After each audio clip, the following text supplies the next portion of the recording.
A'udzubillahi minasyaitonirrajim. Bismillahirrahmanirrahim. Assalamualaikum warahmatullahi wabarakatuh.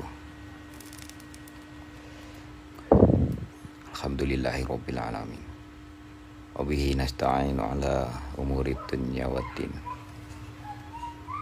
Wala haula wala quwata illa billahil aliyyil azim. Allahumma sholli ala sayyidina Muhammadin wa ala alihi wa ahli Muhammadin.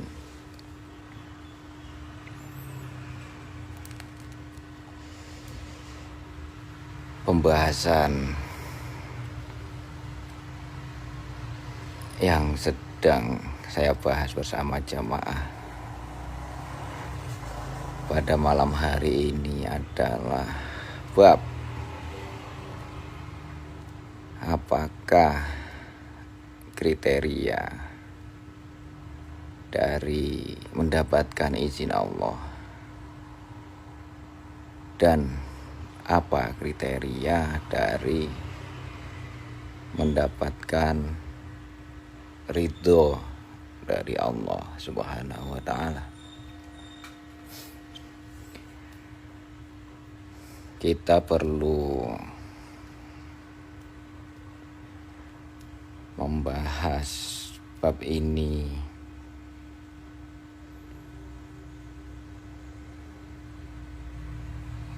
diawali dari kenapa manusia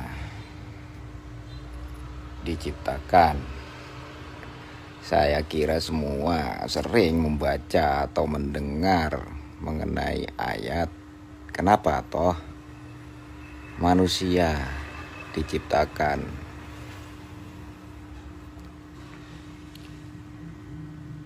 Wa ma khalaqtul jinna wal insa illa liya'budun. Tidaklah aku maksudnya Allah ciptakan jin dan manusia kecuali untuk menyembah kepadaku. Jadi posisi penciptaan manusia itu tujuannya untuk menjadi Abdullah. Abdullah bisa dimaknai sebagai hamba Allah Subhanahu wa ta'ala. Kriteria hamba itu yang bagaimana? Ini yang perlu digarisbawahi, bahwa hamba itu ya berusaha maksimal untuk mentaati dari siapa yang menjadi tuannya. Itu definisi hamba.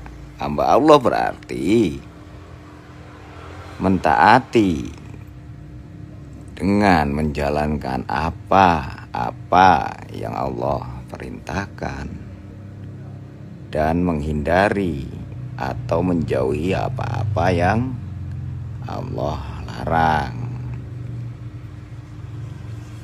Semua itu bisa dibaca, bisa dipelajari, bisa dipahami dari apa yang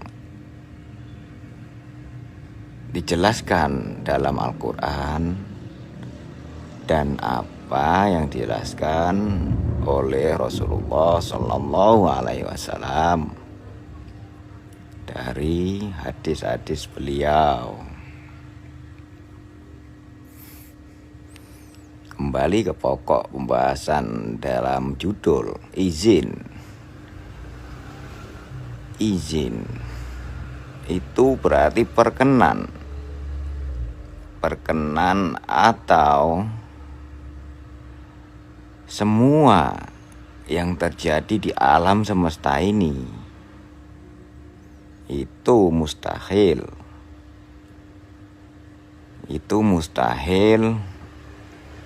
maujud menjadi fakta kejadian tanpa izin Allah Subhanahu wa ta'ala. Mulai dari kelahiran manusia, mulai dari hujan, angin, segala macam, mulai dari sel-sel terkecil atau ion-ion atau molekul atau apalah nama yang manusia bisa pahami untuk menggambarkan fakta-fakta yang ada di dunia ini, semua terjadi tentu atas izin dari Allah Subhanahu wa ta'ala. Selanjutnya soal ridho. Ridho itu bisa dipahami dengan bahwa apa yang manusia lakukan atau apa yang manusia tidak lakukan adalah sesuai dengan aturan yang sudah ditetapkan Allah melalui Al-Quran, melalui hadis Rasulullah. Saya kasih gambaran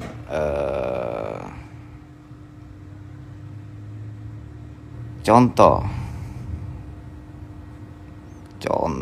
secara pandangan mata manusia itu perbuatan mulia, tapi apakah diridhoi? Nanti dulu.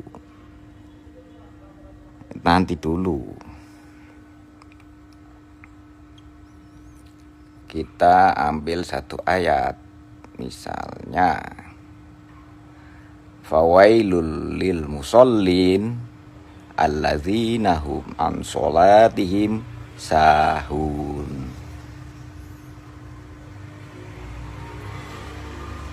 Sholat, siapa yang berani mengatakan bahwa sholat itu bukan perbuatan mulia? Tapi kenapa dalam ayat ini disebutkan celaka orang yang sholat? Lalu diteruskan, alladzina hum an sholatihim sahun, yaitu orang-orang yang lalai terhadap sholatnya. Lalai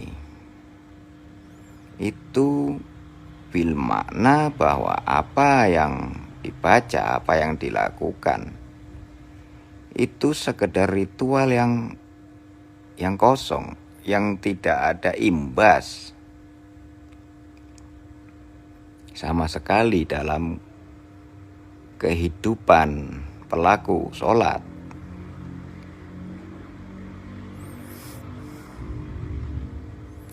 Semestinya orang yang sholat itu yang pertama adalah akan membuat manusia yang melakukannya itu ingat kepada Allah Subhanahu wa ta'ala. Ingat akan aturan-aturan Allah, ingat akan larangan dari Allah Subhanahu wa ta'ala. Tapi faktanya orang-orang yang lalai walaupun sholat itu gak peduli. Setelah sholat, apakah hal yang dia lakukan itu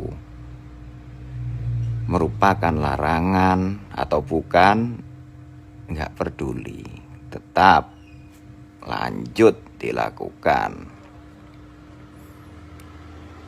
Jelas kriteria ini masuk dalam yang tidak diridhoi. Kembali ke ayat pertama yang tadi saya sampaikan tentang tujuan penciptaan manusia, yaitu untuk menjadi abdi atau hamba dari Allah Subhanahu wa ta'ala.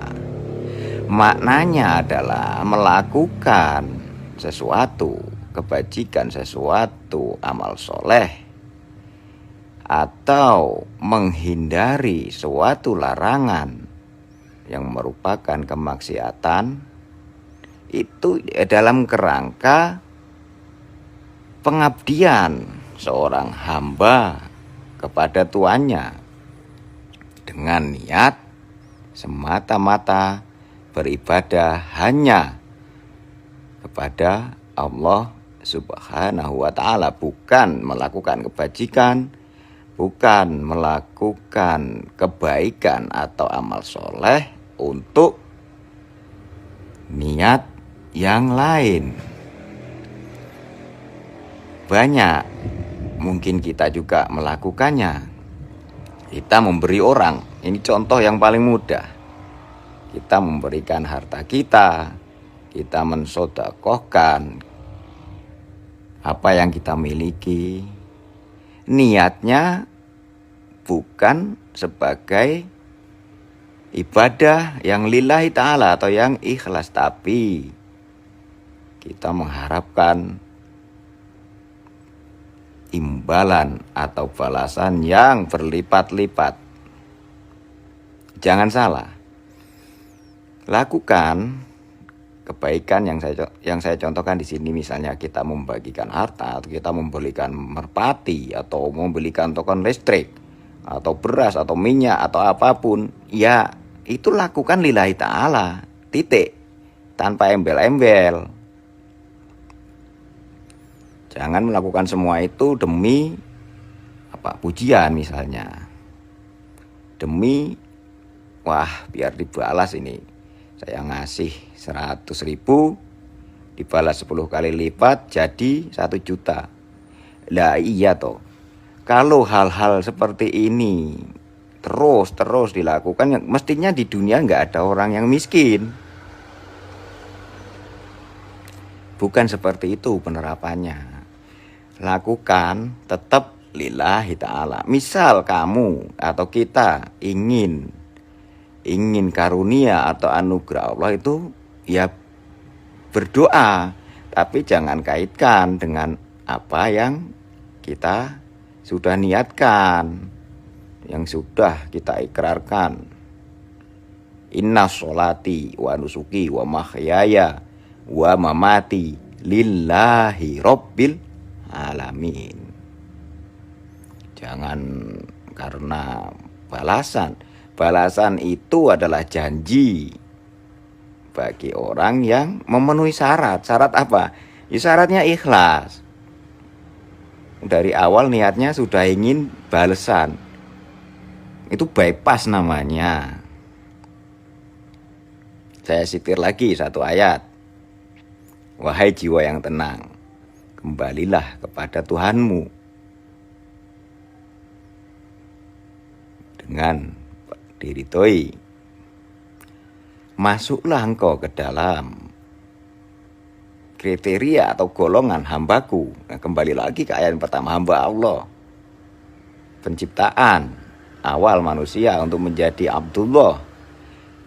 Yang melakukan atau tidak melakukan ya karena perintahnya, karena Allah, bukan karena yang lain. Setelah itu terpenuhi, maka apa selanjutnya? Masuklah ke dalam surgaku. Itu balasan. Jangan dibypass melakukan karena tujuan balasan. Itu aneh. Untuk orang-orang yang sudah memasuki iman, Islam, iman, ihsan, itu aneh. Membypass to the point, langsung ke tujuan, dengan mengesampingkan aturan-aturan, persyaratan-persyaratan yang ada. Lillahi ta'ala itu ya hanya Allah, titik. Ini yang sering orang salah paham dengan aksi-aksi atau metode-metode yang ditampilkan di medsos, di televisi, di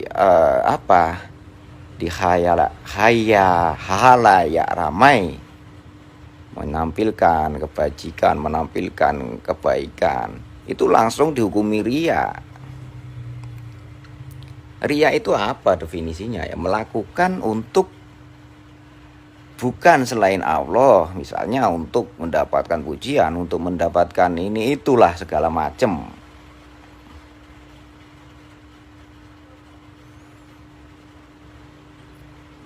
Tentu saja suatu kebajikan yang dilakukan dan itu ditampilkan, diperlihatkan, tidak semuanya bisa langsung dikategorikan atau divonis, oh riya. Hati-hati, hati-hati. Karena memvonis sesuatu yang merupakan wilayah yang tidak bisa diindra hakikatnya oleh mata dan telinga, itu membahayakan sang pemberi vonis sendiri sebenarnya. Bagaimana kamu tahu bahwa itu dilakukan lillahi ta'ala atau itu dilakukan dengan tujuan memberikan contoh agar orang lain mau atau ingin atau tertarik mengikuti contoh kebajikan yang ditampilkan. Dalam satu riwayat hadis, ini hanya penguat saja. Dalam salah satu riwayat hadis, dalam suasana peperangan, itu seorang kafir yang sudah banyak melukai, banyak membunuh pasukan mukmin, ketika dia terdesak dan kalah dalam posisi siap menerima menerima hunjaman pedang untuk mengakhiri nyawanya, dia itu bersahadat. Tapi oleh sahabat tetap dibunuh. Ketika hal itu disampaikan oleh Rasulullah, disampaikan kepada Rasulullah, beliau marah. Kenapa orang yang sudah bersahadat engkau bunuh? Alibi sahabat itu ya karena dia bersahadat karena mencari selamat. Rasulullah nggak mau menerima alibi itu. Sampai beliau, kenapa tidak kamu belah dadanya agar kamu tahu dia itu bersahadat secara tulus atau hanya ingin cari selamat. Bayangkan seorang yang banyak membunuh mukmin, pasukan mukmin, baru satu kali bersahadat dan tetap dibunuh. Beliau, Rasulullah yang mulia, tidak berkenan. Apalagi kita yang tahu bahwa si A, si B ini mukmin, tapi dengan enteng kita saling ujar kebencian, saling membuka aib, bahkan menghalalkan darahnya. Ini hati-hati. Ini sekali lagi, ini hati-hati. Karena kejadian seperti ini itu sudah ada di zaman Rasulullah Shallallahu Alaihi Wasallam. Kalian bisa cari atau simak atau baca di dalam hadis riwayat Imam Bukhari, juga ada dalam riwayat Imam Muslim, tentang golongan orang-orang yang ahli ibadah, orang-orang yang pandai membaca Al-Quran. Mereka tetap membunuh saudaranya sesama Islam. Saya kira sekian, semoga ada manfaatnya. Allahumma salimna qalbahu wa salaka fi qalbin salim. La ilaha illa anta subhanaka inni kuntu minadz zalimin. Assalamualaikum warahmatullahi wabarakatuh.